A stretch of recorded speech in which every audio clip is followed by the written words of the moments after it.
কিছুদিন ধরে অনেকেই প্রশ্ন করছেন যে দিদি রাশিয়াতে কোন সিম কার্ডটা একটু ভালো চলে, আমাদের সিম কার্ডটা গুলো একদমই ভালো চলতেছে না, বা আমরা মানে নর্মাল যে কল সেই কলগুলো আমাদের ভালোভাবে হচ্ছে না। তো এটা শুধু সিম কার্ডের না, পুরো রাশিয়া জুড়েই বর্তমানে ইন্টারনেট স্লো করে দেওয়া হচ্ছে।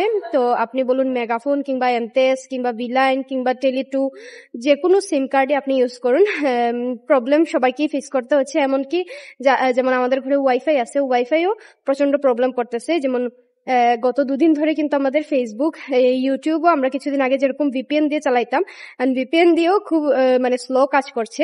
সেই কারণে দেখা যাচ্ছে যে আমি অনেকদিন ধরে বড় ভিডিও আপলোড দিতে পারছি না, আপনাদের সাথে কোনো ভিডিও শেয়ারও করতে পারছি না। তো এখন ভাবলাম যে এই ছোট আপডেটটা, অনেকে আমাকে প্রশ্ন করছেন, আবার যাদের আত্মীয় স্বজন রাশিয়াতে আছে ওরা অনেক সময় যেহেতু কথা বলতে পারছেন না, তো অনেকেই জিজ্ঞেস করছেন যে আসলে কি প্রবলেম হচ্ছে নাকি ওরা ইচ্ছে করে কথা বলতে চাচ্ছে না। তো ইচ্ছে করে না, পুরো রাশিয়া জুড়েই এখন সরকার কর্তৃকই আমাদের ইন্টারনেটটা স্লো করে দেওয়া হয়েছে, আর এটা হচ্ছে আমাদের একমাত্র সেফটির জন্যই এটা করা হয়েছে। বাকি আর কোনো ডিটেলস আমি এখন পর্যন্ত বেশি জানি না, সেই কারণে বলতে পারছি না। অতি দ্রুতই এটা আবার ঠিকও হয়ে যাবে, আশা রাখা যায়।